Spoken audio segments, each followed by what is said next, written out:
ఈరోజు ఆంధ్రప్రదేశ్ 10వ తరగతి సాంఘిక శాస్త్రం 2023 టెక్స్ట్ బుక్‌లోని మొదటి పాఠానికి సంబంధించిన పరీక్షను చూద్దాం. మొదటి పాఠం భారతదేశం భౌగోళిక స్వరూపాలు. ఇందులో 10 నుంచి 13వ పేజీ వరకు. ముందుగా నేను ప్రశ్నలు చదువుతాను. మీరు కూడా ఆన్సర్లు రాయండి. లాస్ట్‌లో ఆన్సర్లు చూద్దాం. దేశంలో అత్యంత పొడవైన ఇందిరాగాంధీ కాలువ పొడవు 1 550 కిలోమీటర్లు, 2 450 కిలోమీటర్లు, 3 650 కిలోమీటర్లు, 4 750 కిలోమీటర్లు. దేశంలో అత్యంత పొడవైన ఇందిరాగాంధీ కాలువ పొడవు 1 550 కిలోమీటర్లు, 2 450 కిలోమీటర్లు, 3 650 కిలోమీటర్లు, 4 750 కిలోమీటర్లు. తూర్పు కనుమల సగటు ఎత్తు ఎన్ని మీటర్లను మించదు? 1 1000, 2 900, 3 700, 4 500. తూర్పు కనుమల సగటు ఎత్తు ఎన్ని మీటర్లను మించదు? 1 1000, 2 900, 3 700, 4 500. పడమటి తీర ప్రాంత మైదానమును ఎన్ని భాగాలు విభజించవచ్చు? 1 3 2 4 3 2 4 5. పడమటి తీర ప్రాంత మైదానం ఎన్ని భాగాలు విభజించవచ్చు? 1 3 2 4 3 2 4 5. తూర్పు కనుమలలోని భాగాలు 1 వెలికొండ, 2 నల్లమల, 3 పాలకొండ శేషాచలం, 4 పైవన్నీ. తూర్పు కనుమలలోని భాగాలు 1 వెలికొండ, 2 నల్లమల, 3 పాలకొండ శేషాచలం, 4 పైవన్నీ. దక్షిణ భారతదేశం అన్నమయ్య కొండలలోని ఎత్తైన శిఖరం అనైముడి ఎత్తు 1 2795 మీటర్లు, 2 2695 మీటర్లు, 3 2595 మీటర్లు, 4 2655 మీటర్లు. దక్షిణ భారతదేశంలో అన్నమయ్య కొండలలోని ఎత్తైన శిఖరం అనైముడి ఎత్తు 1 2795 మీటర్లు, 2 2695 మీటర్లు, 3 2595 మీటర్లు, 4 2655 మీటర్లు. పడమటి తీర మైదానం ఎక్కడి నుంచి ఎక్కడి వరకు ఉంటుంది? 1 రాన్ ఆఫ్ కచ్ వద్ద మొదలై టుటికోరన్ వరకు, 2 నర్మదా వద్ద మొదలై కన్యాకుమారి వరకు, 3 రాన్ ఆఫ్ కచ్ వద్ద మొదలై కన్యాకుమారి వరకు, 4 నర్మదా వద్ద మొదలై కృష్ణ వరకు. పడమటి తీర మైదానం ఎక్కడి నుంచి ఎక్కడి వరకు ఉంటుంది? 1 రాన్ ఆఫ్ కచ్ వద్ద మొదలై టుటికోరన్ వరకు, 2 నర్మదా వద్ద మొదలై కన్యాకుమారి వరకు, 3 రాన్ ఆఫ్ కచ్ వద్ద మొదలై కన్యాకుమారి వరకు, 4 నర్మదా వద్ద మొదలై కృష్ణ వరకు.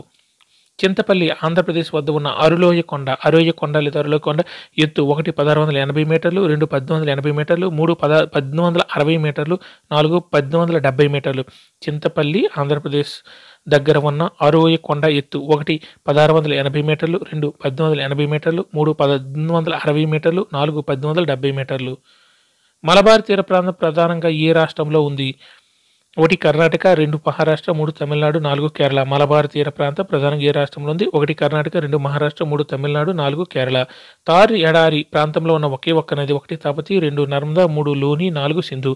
థార్ ఎడారి ప్రాంతంలో ఉన్న ఒకే ఒక్క నది 1 తపతి, 2 నర్మదా, 3 లూని, 4 సింధు. నీలగిరి పర్వతాలు ఎత్తైన శిఖరం దొడబెట్ట ఎత్తు 1 2537 మీటర్లు, 2 2637 మీటర్లు, 3 1860 మీటర్లు, 4 1680 మీటర్లు. నీలగిరి పర్వతాల్లో ఎత్తైన శిఖరం దొడబెట్ట ఎత్తు 1 2537 మీటర్లు, 2 2637 మీటర్లు, 3 1860 మీటర్లు, 4 1680 మీటర్లు. థార్ ఎడారి ప్రాంతంలో సంవత్సర వర్షపాతం ఎంత ఉంటుంది? 1 100 నుంచి 150 మిల్లీమీటర్ల మధ్య, 2 120 నుంచి 150 మిల్లీమీటర్ల మధ్య, 3 100 నుంచి 110 మిల్లీమీటర్ల మధ్య, 4 110 నుంచి 150 మిల్లీమీటర్ల మధ్య. థార్ ఎడారి ప్రాంతంలో సంవత్సర వర్షపాతం ఎంత ఉంటుంది? 1 100 నుంచి 150 మిల్లీమీటర్ల మధ్య, 2 120 నుంచి 150 మిల్లీమీటర్ల మధ్య, 3 100 నుంచి 110 మిల్లీమీటర్ల మధ్య, 4 110 నుంచి 150 మిల్లీమీటర్ల మధ్య. ఉత్కల్ తీరం 1 కేరళ, 2 తమిళనాడు, 3 ఆంధ్రప్రదేశ్, 4 ఒరిస్సా. ఉత్కల్ తీరం ఎక్కడ ఉంది? 1 కేరళ, 2 తమిళనాడు, 3 ఆంధ్రప్రదేశ్, 4 ఒరిస్సా. ఏ పర్వతాల వర్షఛాయ ప్రాంతంలో థార్ ఎడారి ఉంది? 1 వింధ్య పర్వతాలు, 2 ఆరావళి పర్వతాలు, 3 హిమాలయ పర్వతాలు, 4 కైలాస పర్వతాలు. ఏ పర్వతాల వర్షఛాయ ప్రాంతంలో థార్ ఎడారి ఉంది? 1 వింధ్య పర్వతాలు, 2 ఆరావళి పర్వతాలు, 3 హిమాలయ పర్వతాలు, 4 కైలాస పర్వతాలు. బంగాళాఖాత తీర ప్రాంత మైదానాలు 1 ఎక్కడ విస్తరించి ఉన్నాయి? 1 మహానది నుంచి కావేరీ డెల్టా వరకు, 2 బ్రహ్మపుత్ర నుంచి కృష్ణా డెల్టా వరకు, 3 బ్రహ్మపుత్ర నుంచి కావేరీ డెల్టా వరకు, 4 మహానది నుంచి గోదావరి డెల్టా వరకు. బంగాళాఖాత తీర ప్రాంత మైదానాలు ఎక్కడ విస్తరించి ఉన్నాయి? 1 మహానది నుంచి కావేరీ డెల్టా వరకు, 2 బ్రహ్మపుత్ర నుంచి కృష్ణా డెల్టా వరకు, 3 బ్రహ్మపుత్ర నుంచి కావేరీ డెల్టా వరకు, 4 మహానది నుంచి గోదావరి డెల్టా వరకు. ఏ దీవులు అగ్నిపర్వతాల వల్ల ఏర్పడ్డాయి? 1 బారెన్, 2 నార్కొండ, 3 పైవని, 4 2 మాత్రమే. ఏ దీవులు అగ్నిపర్వతాల వల్ల ఏర్పడ్డాయి? 1 బారెన్, 2 నార్కొండం, 3 పైవని, 4 2 మాత్రమే. భారతదేశంలో ఎన్ని ద్వీప సమూహాలు ఉన్నాయి? 1 2 2 3 3 5 4 4. భారతదేశంలో ఎన్ని ద్వీప సమూహాలు ఉన్నాయి? 1 2 2 3 3 5 4 4. తీర ప్రాంత మైదానంలో ముఖ్యమైన భౌగోళిక అంశాలు చిల్కా సరస్సు ఎక్కడ ఉంది? 1 ఆంధ్రప్రదేశ్, 2 తమిళనాడు, 3 కర్ణాటక, 4 ఒడిశా. తీర ప్రాంత మైదానంలో ముఖ్యమైన భౌగోళిక అంశాలు చిల్కా సరస్సు ఎక్కడ ఉంది? 1 ఆంధ్రప్రదేశ్, 2 తమిళనాడు, 3 కర్ణాటక, 4 ఒడిశా. ప్రఖ్యాతిగాంచిన వ్యాసవిడిది అయిన ఉదక మండలం ఎక్కడ ఉంది? 1 తూర్పు కనుమలు, 2 నీలగిరి పర్వతాలు, 3 పడమటి కనుమలు, 4 సాత్పురా పర్వతాలు. ప్రఖ్యాతిగాంచిన వ్యాసవిడిది అయిన ఉదక మండలం ఎక్కడ ఉంది? 1 తూర్పు కనుమలు, 2 నీలగిరి పర్వతాలు, 3 పడమటి కనుమలు, 4 సాత్పురా పర్వతాలు. భారతదేశ దక్షిణాది అంచు ఎక్కడ ఉంది? 1 అండమాన్ దీవులో, 2 లక్షద్వీప దీవులో, 3 నికోబార్ దీవులో, 4 చెన్నైలో. భారతదేశ దక్షిణాది అంచు ఎక్కడ ఉంది? 1 అండమాన్ దీవులో, 2 లక్షద్వీప దీవులో, 3 నికోబార్ దీవులో, 4 చెన్నైలో. లక్షద్వీప దీవుల మొత్తం భౌగోళిక విస్తీర్ణం 1 32 చదరపు కిలోమీటర్లు, 2 42 చదరపు కిలోమీటర్లు, 3 52 చదరపు కిలోమీటర్లు, 4 320 చదరపు కిలోమీటర్లు. లక్షద్వీప దీవుల మొత్తం భౌగోళిక విస్తీర్ణం 1 32 చదరపు కిలోమీటర్లు, 2 42 చదరపు కిలోమీటర్లు, 3 52 చదరపు కిలోమీటర్లు, 4 320 చదరపు కిలోమీటర్లు. క్రింది వానిలో సరికానిది: 1 లక్షద్వీప దీవులు కోరల నుండి ఏర్పడ్డాయి, 2 తూర్పు తీర మైదానం కంటే పడమటి తీర మైదానం వెడల్పు ఎక్కువ, 3 తూర్పు కనుమలు విచ్ఛిన్న శ్రేణులు, 4 అగ్నిపర్వత ప్రక్రియ వల్ల నల్లరేగడి నేలలు ఏర్పడతాయి. క్రింది వానిలో సరికానిది: 1 లక్షద్వీప దీవులు కోరల నుండి ఏర్పడ్డాయి, 2 తూర్పు తీర మైదానం కంటే పడమటి తీర మైదానం వెడల్పు ఎక్కువ, 3 తూర్పు కనుమలు విచ్ఛిన్న శ్రేణులు, 4 అగ్నిపర్వత ప్రక్రియల వల్ల నల్లరేగడి నేలలు ఏర్పడతాయి. అందరూ ఆన్సర్ రాశారా? ఓకే, ఇప్పుడు ఆన్సర్ చూద్దాం. దేశంలో అత్యంత పొడవైన ఇందిరాగాంధీ కాలువ పొడవు. కరెక్ట్ ఆన్సర్ 3 650 కిలోమీటర్లు. దేశంలో అత్యంత పొడవైన ఇందిరాగాంధీ కాలువ పొడవు 650 మీటర్లు. Correct answer 3. తూర్పు కనుమల సగటు ఎత్తు ఎన్ని మీటర్లను పెంచదు? కరెక్ట్ ఆన్సర్ 2 900 మీటర్లు. తూర్పు కనుమల సగటు ఎత్తు ఎన్ని మీటర్లను పెంచదు అంటే 900 మీటర్లను పెంచదు. Correct answer 2. పడమటి తీర ప్రాంత మైదానం ఎన్ని భాగాలుగా విభజించవచ్చు? కరెక్ట్ ఆన్సర్ 1 3 భాగాలు. పడమటి తీర ప్రాంత మైదానం అంటే పడమటి తీర ప్రాంతాన్ని మొత్తం ఎన్ని భాగాలు విభజించవచ్చు అంటే 3 భాగాలు. Correct answer 1. తూర్పు కనుమలలోని భాగాలు. కరెక్ట్ ఆన్సర్ 4 పైవని: వెలికొండ, నల్లమల, పాలకొండ, శేషాచలం. తూర్పు కనుమలలోని భాగాలు వెలికొండ, నల్లమల, పాలకొండ, శేషాచలం. కరెక్ట్ ఆన్సర్ 4 పైవన్నీ. దక్షిణ భారతదేశంలో అన్నామలై కొండల్లోని ఎత్తైన శిఖరమైన అన్నైముడి ఎత్తు. కరెక్ట్ ఆన్సర్ 2695 మీటర్లు. దక్షిణ భారతదేశంలో అన్నమయ్య కొండలోని ఎత్తైన శిఖరం అన్నైముడి. అన్నమయ్య కొండలోని ఎత్తైన శిఖరం అన్నైముడి, అది కూడా ఒకటి. తర్వాత దాని ఎత్తు ఎంత అడుగుతున్నారు? 2695 మీటర్లు. Correct answer 2. పడమటి తీర మైదానం ఎక్కడి నుంచి ఎక్కడి వరకు విస్తరించి ఉంది? Correct answer 3 Rann of Kutch వద్ద మొదలై కన్యాకుమారి వరకు. పడమటి తీర మైదానం ఎక్కడి నుంచి ఎక్కడి వరకు ఉంటుందంటే రాన్ ఆఫ్ కచ్ వద్ద మొదలై కన్యాకుమారి వరకు ఉంటుంది. Correct answer 3. చింతపల్లి ఆంధ్రప్రదేశ్ వద్దనున్న అరోయి కొండ ఎత్తు. కరెక్ట్ ఆన్సర్ 1 1680 మీటర్లు. ఈ అరోయి కొండ అనేది ఎక్కడ ఉందంటే ఆంధ్రప్రదేశ్లో చింతపల్లి దగ్గర ఉంది. దీని ఎత్తు ఎంతంటే 1680 మీటర్లు. Correct answer 1. మలబార్ తీర ప్రాంతం ప్రధానంగా ఏ రాష్ట్రంలో ఉంది? Correct answer 4 Kerala. మలబార్ తీర ప్రాంతం ప్రధానంగా ఏ రాష్ట్రంలో ఉంది? కేరళ. Correct answer 4.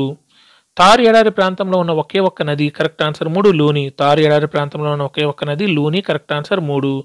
నీలగిరి పర్వతాలు ఎత్తైన శిఖరం దొడబెట్ట ఎత్తు. కరెక్ట్ ఆన్సర్ 2 2637 మీటర్లు. నీలగిరి పర్వతాలు ఎత్తైన శిఖరం ఏంటంటారు? దొడబెట్ట అంటారు. దీని ఎత్తు ఎంతంటే 2637 మీటర్లు. Correct answer 2.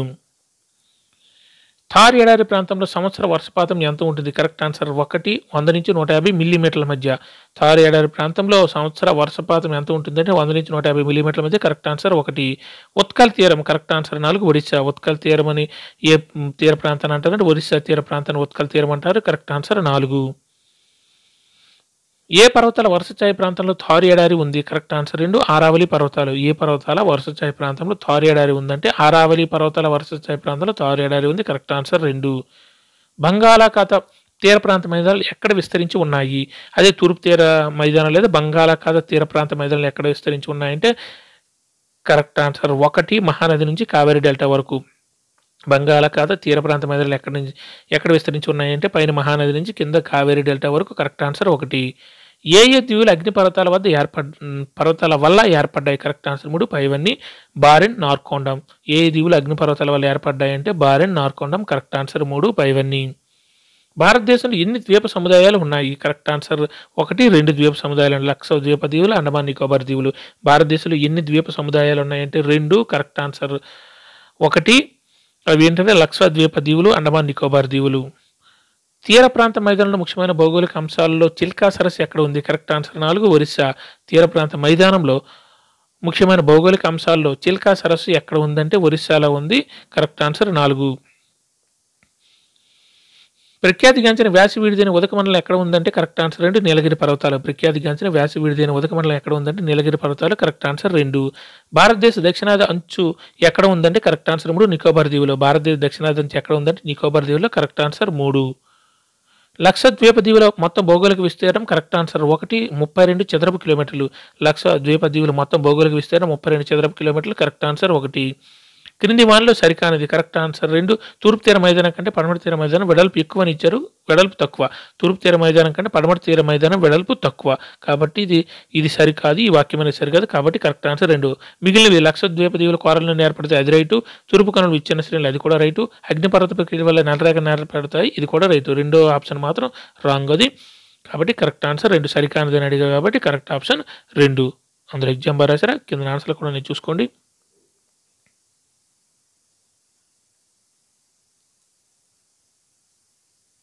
Thank you.